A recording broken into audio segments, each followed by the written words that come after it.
double check, make sure we got enough pellets in the smoker. Let's say today is, oh yeah, we're all right. We can. Here's a good hour to hour and a half. We'll be okay. Today's August 22nd, I believe Sunday, August 22nd, and we're going to smoke some ribs today. Hi YouTube, welcome to Burkeshire Farm. As you can tell, we're not on the farm today. We're at our rental property here in Spring, Texas, or right outside of Houston, Texas. And we're going to do smoking some ribs today. My wife Jackie, she prefers pork ribs. I, on the other hand, I'm a beef guy. I love the beef ribs. I believe these are prime ribs, and then these are I believe these are baby back. These are baby back rib, and we're going to do them up today, Burkeshire Farm style. While he does the beef, I'm going to do the pork.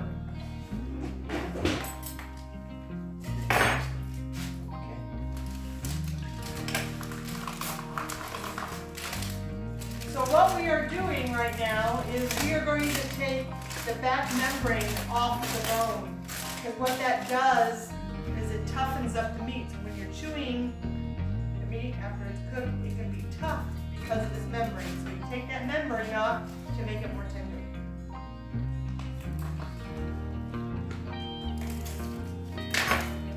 Frank does it his way, I do it my way. He does it with a fork and a paper towel. Something that I was told on YouTube that, well, when you're smoking meat, it'll only take smoke for 3 hours, and then you gotta wrap it no matter what. And it's not true. It's just not true. It just depends on how much smoke you want there to be in that meat, because so long as you got it on open smoke, it's just gonna keep taking it, and your smoke ring is gonna increase the longer you leave it open to that smoke. We have a taste for just a certain amount of smoke. I don't like a whole lot. To me, when you start getting into a whole lot of smoke, there's almost a bitterness to it. So we like about, I'm gonna say about an hour, hour and a half. We're ready to wrap. So now, taking the membrane off the back of the beef and the membrane off the back of the pork.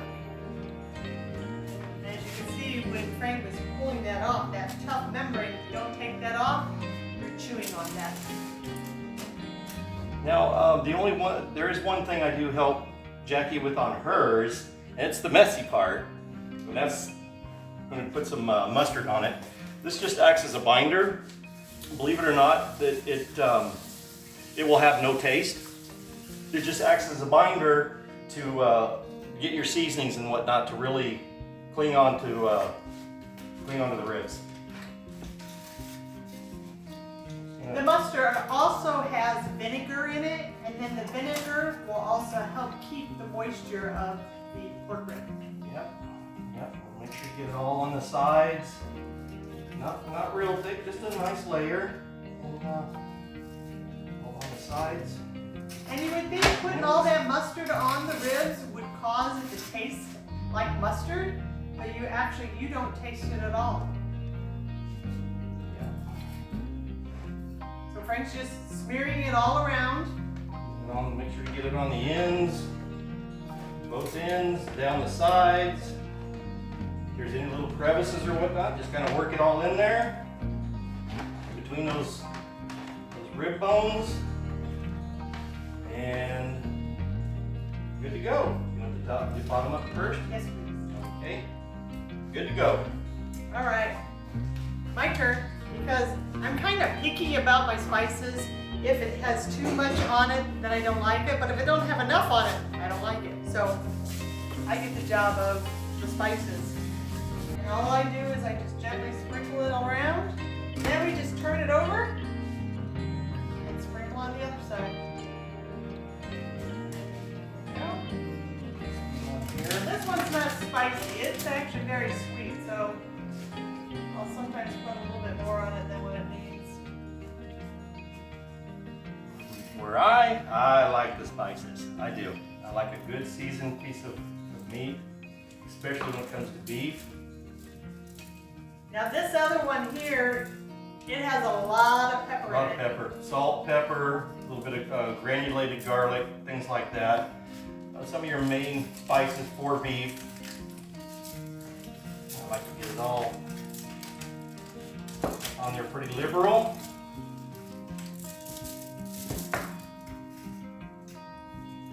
It's a little bit similar to a Montreal steak sauce, because after all, it is beef.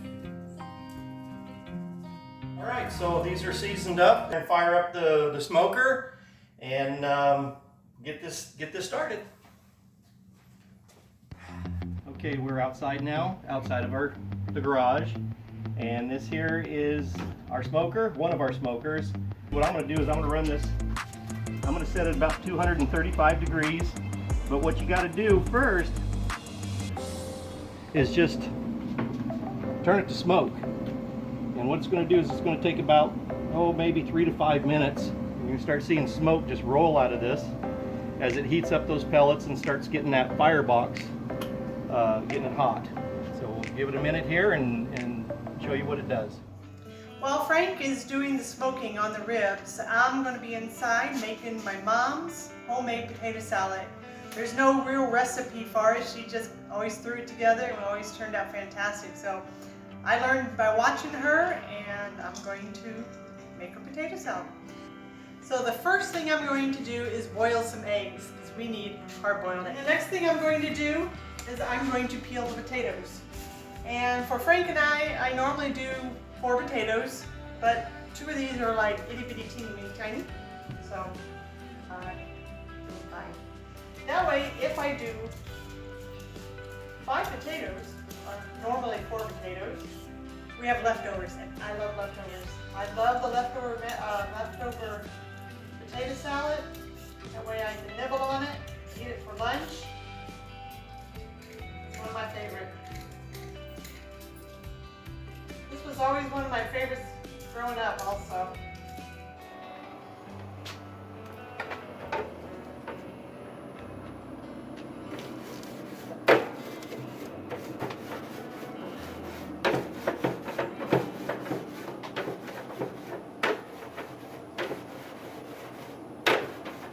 Gotta make sure you scrub it clean. I don't know if you can tell, our smoker is pretty well used. I do clean it periodically. Really, take out all the grills and clean them up real good and change out the foil that I have in it and whatnot, just every once in a while. Alright, I have all the potatoes peeled, and now what we need to do is cut them into bite-sized pieces. You don't want them too big, but you don't want them too small either. And you want to keep them as close to the same size as possible so that they cook evenly. I'll just finish cutting these up, and I'll be back. Garage door.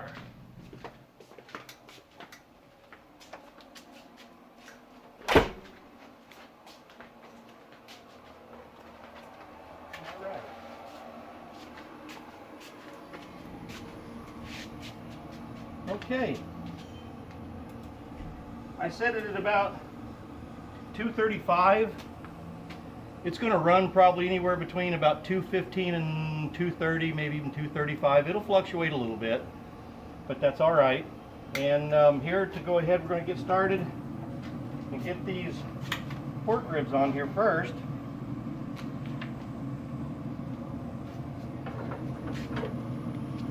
Put that little guy right there in the middle.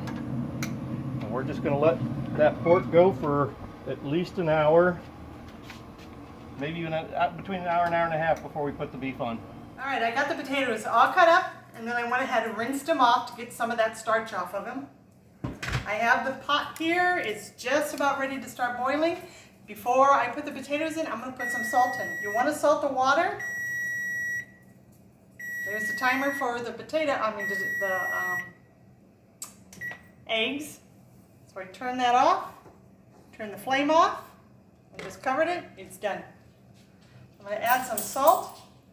You decide how much salt you want. But that way the salt will absorb into the potatoes while they're cooking. And then before it starts to boil, I'm going to go ahead and add the water. I'm going to go ahead and add the potatoes. It's already in water. I'm going to cover it up. and wait until it boils. While we're waiting for that to boil, I'm going to take some celery, 2 little stalks of celery, and I'm going to take a little bit of onion. I just use a tiny, tiny bit of onion because if you put too much onion in, it's overpowering because it is raw onion, you don't cook it. Now, my celery has a little bad spot here, so we're going to cut that little spot out. And let me show you how tiny we're going to cut these into. That way they're wee little bites. So literally, very tiny. We're going to cut those up. And while we're cutting and waiting for that to boil, we're going to pause and we'll see you in YouTube second. I've been watching very close to the water so it doesn't boil over. And you can see it has a nice simmer right now. So I'm going to turn the heat down to a medium low to low. And then I'm going to put the lid back on, but I'm going to cock it. That way it won't overflow because the starch will cause it to start to bubble, and then it'll start to bubble over if it's rolling too fast. The other thing I want to show you is my celery and onion. You can see I chopped it up real small, and even the onion is really, really tiny, so I chopped that up. I'm going to set the timer for the potatoes for about 6 minutes. That way they'll be almost done, but yet still have a little bit of structure to it so that it doesn't turn into like a mashed potato. We don't want it to turn into a mashed potato. So we're going to set the timer for 6 minutes. And when the 6 minutes is up, we'll be back. All right, the timer's going off. And as you can see, with the lid cocked like that, it did not spill over. And all I'm going to do is take this knife and place it into the potato to make sure they're done. As long as they go in softly, then they're done. And it went in very softly. So now what I'm going to do is grab some mitts. I have a strainer in the sink, so I'm just going to take the potatoes and dump them right into the sink so they stop the cooking process.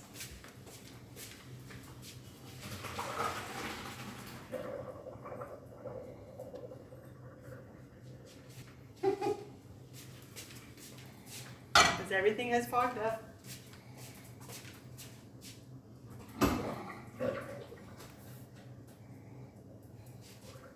Then what I'm going to do is I'm going to put the potatoes back into the warm pot so that it will pull out some more of the moistures that might be inside the potatoes. While we're waiting on that, I'm going to get the mayo together. And what I'm going to do, like I said, none of this is measured. It's in a measuring cup because my mixing bowls and stuff, they're in a box. So I'm not measuring in the measuring cup, I'm just mixing in the measuring cup. I'm just gonna plop. Well, we'll see. About a half a cup. 3 or 4 good tablespoons of mayo. And then the mustard, all I do is a little squirt. You don't want too much unless you're a big mustardy person. Mix it together.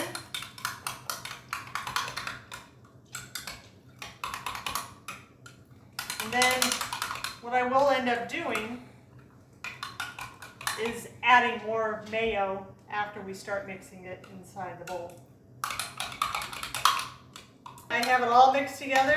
As soon as that cools down, I'll be able to put it in this bowl right here. I'm going to clean up the kitchen a little bit, and then when they're done cooling down, we'll be back and we'll mix everything together. And I'm going to show you a little trick on how I take my eggs and I get the shell off the egg. So be back in just a little bit. All right, so I'm adding a little bit of pepper to the potatoes. See, a little bit of pepper. And And then what I'm going to do, get that out of my way, is put the potatoes into this bucket here, or bowl. Bucket, bowl, whatever. Okay. And then because all the onion and the celery's at the bottom, I'm just going to stir it around here so we can mix them very gently. Because you don't want to be too rough with the potatoes, because then you will end up with smashed potatoes instead of little chunks. So I'm putting the mayo and mayonnaise mixture in there, and I'm just going to gently stir it around. I'm taking it down the side and then bringing it around and stirring it up to the top. So let me go ahead and add a little bit more mayo. A little plop there, a little plop there. Stir that around a little bit more. And you can add more salt to it now if you wanted to. I'm not a big salt person, but Frank is. So he'll add more salt to it when it's on the table. And I may even add a little bit. I just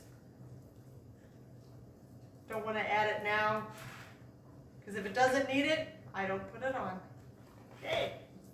Next thing, I see forks in the background.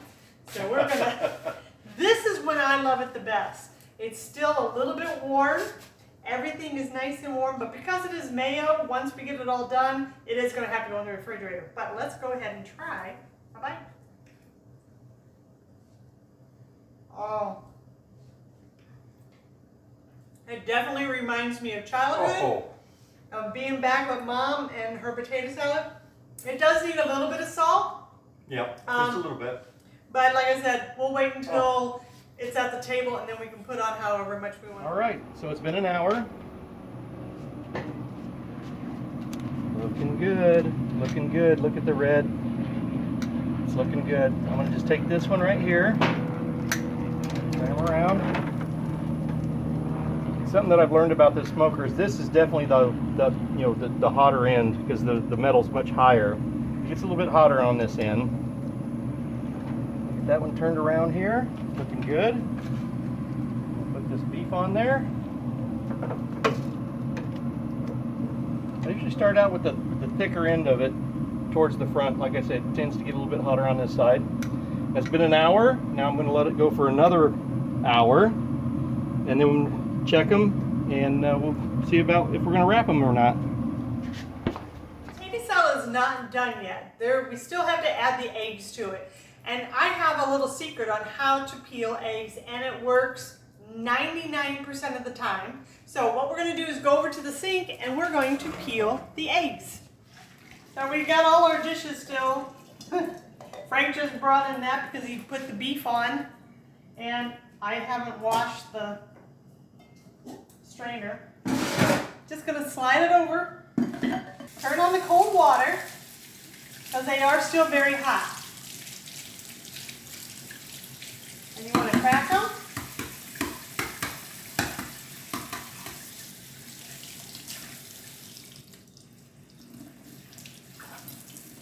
Start to peel a little bit off.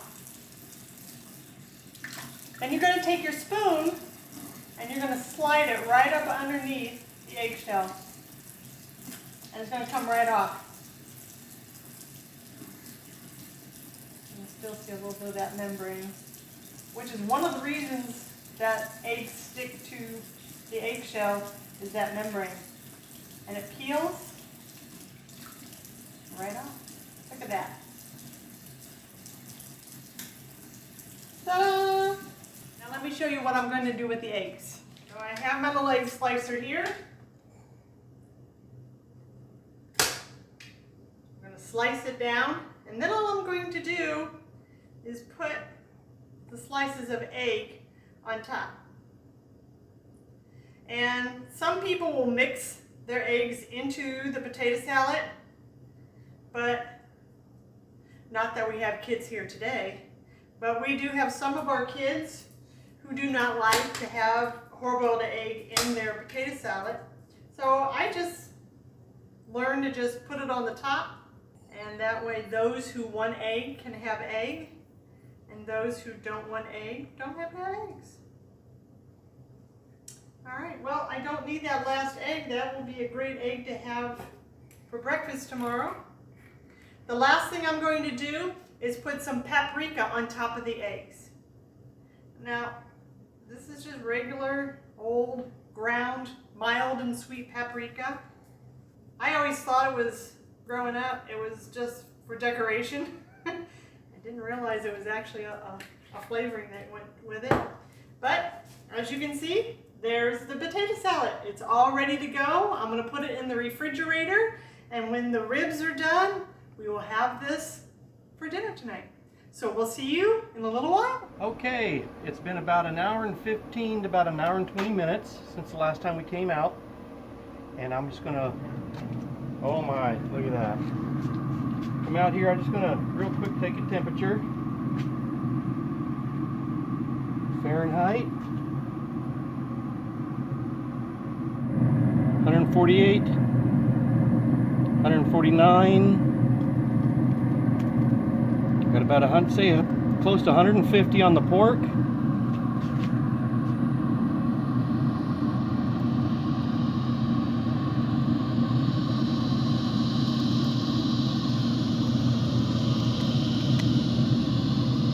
we go. And right about 148 on the beef. So we've got, what I'm looking for is about 195 degrees on the pork. I'm gonna go ahead and wrap them. We've got better than an hour and 20 minutes on the pork, or 2 hours and 20 minutes on the pork, an hour and 20 minutes on the beef. I'm gonna get them wrapped.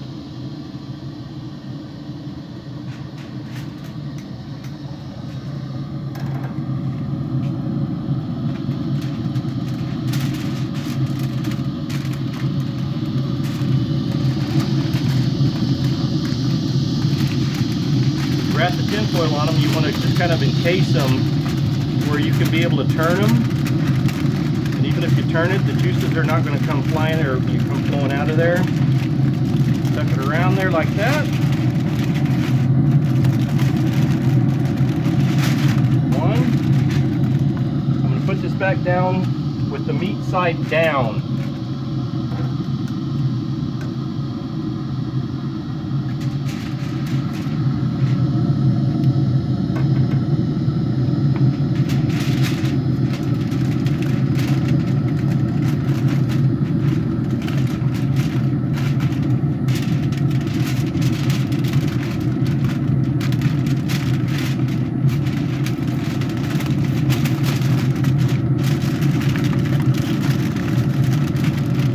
Tuck that in underneath there like that. Up and over. Again, meat side down. Now, we're going to let those go for about another, I'm going to say 30-40 minutes, and we'll come out and check the temperature again. I just want to add, now that it's wrapped, what it's going to do is it's going to continue to tenderize the meat. Now that they're wrapped, they're not going to take on any more smoke. And now I want to just get it tender. Okay guys, it's been about another 30 minutes. And I'm going to get the beef off here. I know they're done. They're done. They were at temp when I put them back in. Wanted to get a little tenderizing done on them. They're done. And then I'm going to bring this one over here.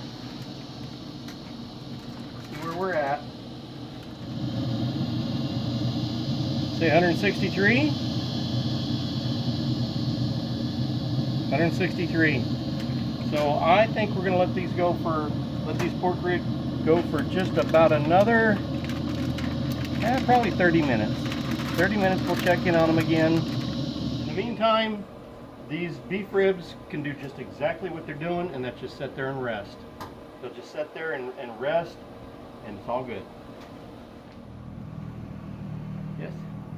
Okay, everybody, it's been about 40 minutes, and let's check what we got here.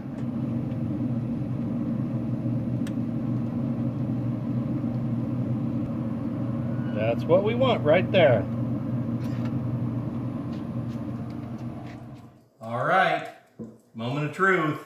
Yay! So excited. Oh, that's hot. It's hot. Ooh, look at that falling apart. I want that. Okay, I'll just take, here's the beef. Right there. Ah, that looks really good. Look at those big ribs. Wow. It's just dripping off. Look at all that juice down there. Yum. Nice, very nice. Here. Right. And the potato salad. You can't forget the potato salad. Oh, that looks incredible. Although it's not warm no more, but that's all right. Okay, and mine. All right. This is a wonderful, wonderful meal. And I am going to try the beef. I'm going to try the pork while Frank cuts his beef, and we'll see what the pork tastes like. I know how good her potato salad is. I gotta try this. I know I gotta try one. Oh. Oh. I know me. So I like the salt and the pepper. This is absolutely wonderful.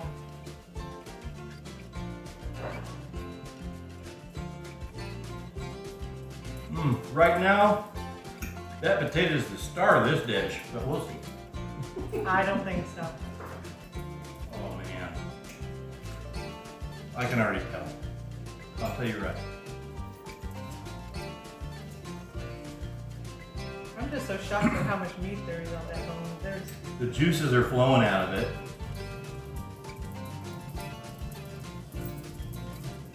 Oh my God. That is tender. It is moist. That's a good beef rib. Well, I hope you enjoyed this video. We're going to go ahead and eat our dinner and enjoy the rest of our evening. We hope that you enjoyed this video and that you're going to enjoy more to come. God bless. Thank you and God bless.